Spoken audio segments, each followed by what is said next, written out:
It's the SKOR North Twins Show.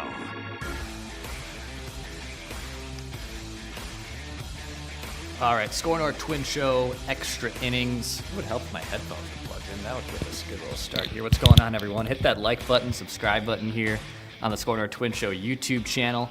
Declan Goff here to break down a Twins win over the Houston Astros. Twins rallied for a big inning there in the fourth. I'm in the visiting GM's booth here in the press box. I usually am never in here, so I'm in foreign territory, so that's why there it is.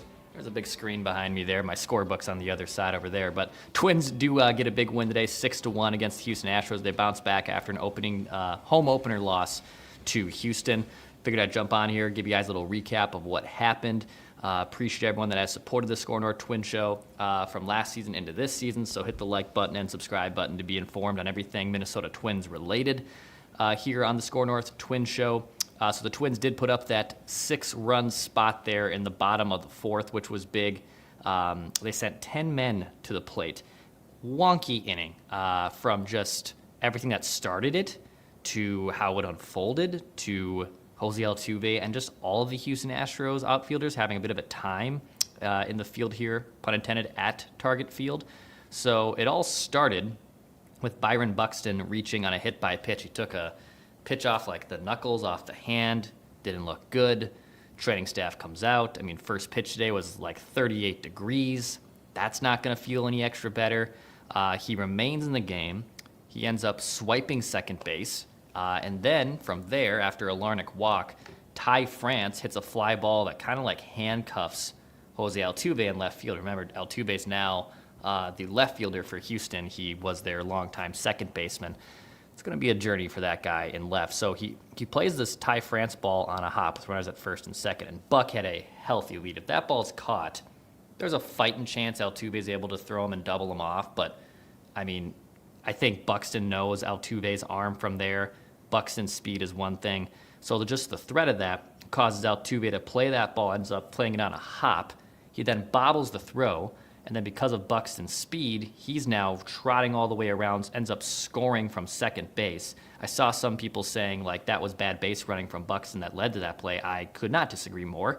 The threat of Byron Buxton there provides Jose Altuve the opportunity of, I have to be ready to try to get this guy out. I mean, Byron Buxton's still one of the fastest guys in baseball, so it ends up working out for the Twins' favor.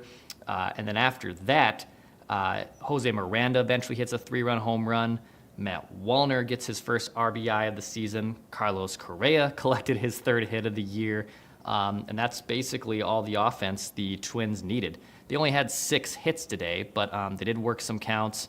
They drew 4 walks. They had some hit by pitches. Some of those runs weren't RBI because of the error to Altuve, but the team does go 4 for 10 with runners in scoring position. You'll take a 400 average with runners in scoring position all day long. So the Twins offense, although was all in one inning, ends up working out. It was their first 6-run inning since like mid-August of last year. So a big crooked number spot against Spencer Arguetti, who was a little erratic for this game. He walked 3, gave up 5 hits. He ends up getting pulled in that bottom of the fourth, where the Twins did send 10 men to the plate. So offense, that's all they basically need in that one. On the pitching side, Bailey Ober comes back. I have an update on that here in just a sec. He gives up a leadoff home run to Jose Altuve, so the Twins automatically just down 1-0 to start the game, which obviously is not ideal. He does have to labor through. He only is able to go 4 innings. He throws 80-plus pitches. He did generate some swings and misses, 14 swings and misses. Walked 2, had 5 strikeouts, allowed 3 hits, but just the 1 run to Altuve. He said post-game, because remember he had the IV, he was sick as a dog in his first start in St. Louis, where they absolutely tore him up. Turns out Bailey Ober lost 8 pounds over the course of being sick and throwing up and having that flu bug. And it wasn't really only till a few days ago that he started to feel better. So yes, you'd like him to go a little bit deeper into the game. Would like to finish those batters a little quicker. 83 pitches or 84 pitches through 4 innings of work. Yeah, not ideal resume for going deep into a game, but I think Bailey is going to be just fine. In fact, some of the velocity was actually up. I know that was a concern in spring training for the Twins, or some Twins fans thought that was a concern. Velo was actually up from last season with his fastball, so even though he's fighting through a stomach bug, he lost all that weight. He did reference that he did feel a little bit tired by the end of that start. I think Bailey's going to be just fine for whatever reason. This time being an actual virus he was fighting. He had a sickness he was dealing with, and losing 8 pounds. And that dude's huge, man. It's like 6'9", 200+ pounds. Biggest guy on the team. So losing 8 pounds over the course of 36, 48 hours, that sounds awful. So he's going to, I think, be just all right.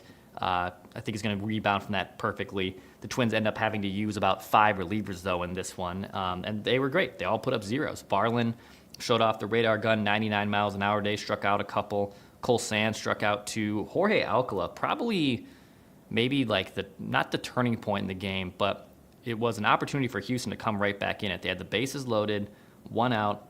Alvarez coming to the plate, one of the best hitters in baseball. He killed the Twins in that ALDS here a couple years ago.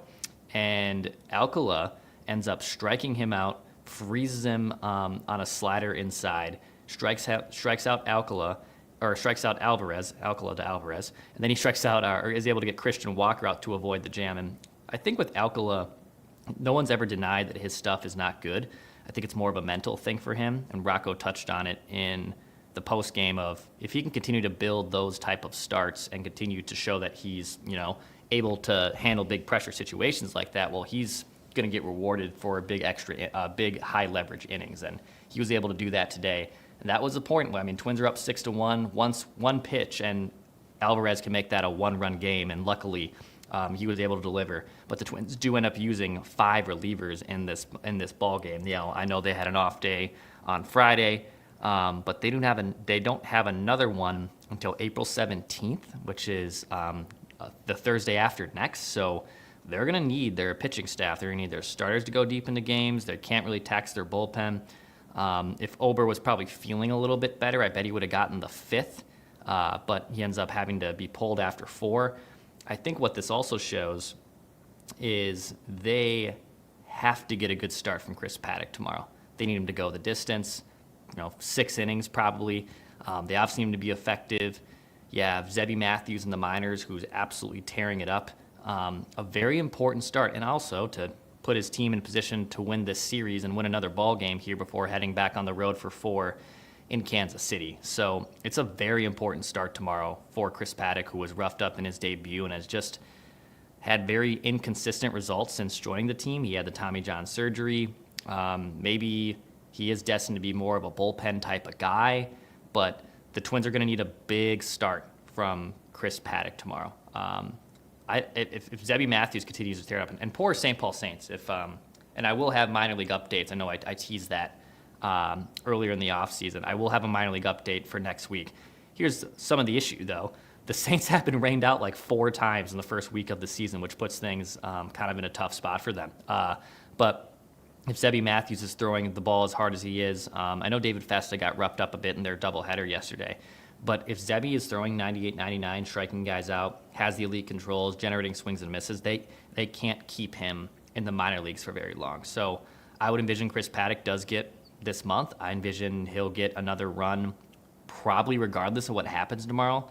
But it's an imperative start for Chris Paddack to prove that he belongs in the starting rotation, because there is options in AAA behind him that are ready to come up here if he's not able to do that. So, yeah, I mean, the bullpen is taxed a little bit today. They're going to need a big one tomorrow.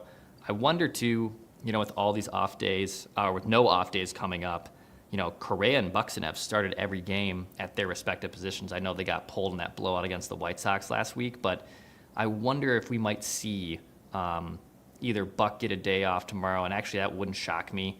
Maybe Correa DHs and they move Castro to short. I think tomorrow might be a situation, even though you're going for a win, where one of those two actually might be on the bench, maybe give Harrison Bader some run at center. You can obviously put Willie Castro at short. I know that's not preferred, but that's their backup shortstop for the moment. So I wonder how they'll approach that, because they do not have an off day for a long time, and they're going to be traveling to Kansas City tomorrow evening. So, yeah, I'm excited to see kind of how that rest of the roster kind of construction shakes out for the Twins. But they get a big win today. They win 6-1.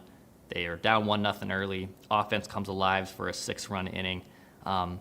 Decent day. You'd like to see more than 6 hits, but at the same time, 4 for 10 with runners in scoring position. And, Altuve in the outfield is going to be a journey. If there's any Houston Astros fans listening to this, that's good luck. I think is probably the best way I can sum that up is good luck. There was even a play today for the Twins side with Matt Wallner in right field. And keep in mind, Max Kepler has manned this position for the better part of the last 8 years, and he has played it pretty well, too. There was an Alvarez long single today that Wallner played perfectly off the wall. That ball should be a double. It's close to being a home run in some parks. He plays it perfectly off the wall, limits Alvarez to just a long single. And playing outfield here is difficult. Obviously, Larnach got some run as a starter today. Bader came in as a defensive replacement. It's on my to-do list to kind of ask Harrison Bader about left field here. It's been something I've heard Rocco Baldelli talk about before, that it's actually a very difficult position to play. So once we kind of have a hashtag sample size of games played from Harrison Bader in left, or even Trevor Larnach too, figuring out what left field looks like here, because it's a position that they need better defense from. If they can get some outs above average and get some defensive runs saved, that creates more opportunities for them to win ball games and not put them in tough positions like Altuve put his own team in today. So that's going to be a fun one to kind of figure out and do. Yeah, hit that like button and subscribe button here on the SKOR North Twins Show. I'll be here again tomorrow for the series finale. Again, a big start for Chris Paddack. Hopefully Paddack is able to put together a nice start. He really needs it tomorrow. And we'll see what happens. I'm super excited to be back here covering the Twins. Again, if anything, I love to provide clubhouse access. I get clubhouse access and love providing you guys the details of what I have heard and learned and hearing in that clubhouse. So if you want certain information, drop me a comment, tweet me, DM me, email me. I'd be happy to help. You can go check out Thursday's episode. I had a little bit of an update on Royce Lewis and his potential return. I don't even know if I want to call it that. That's probably the bad word to say.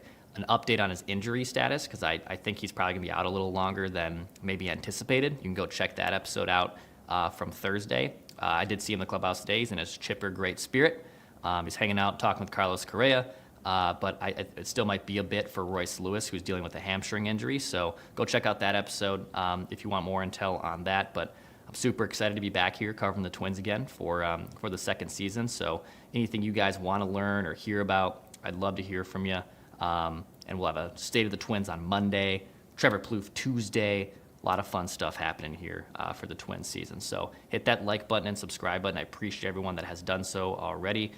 Our audio audience on Apple and Spotify gave us a 5-star review. Appreciate you guys. This is SKOR North Twins Show. My name's Declan Goff. I'll be talking at you tomorrow.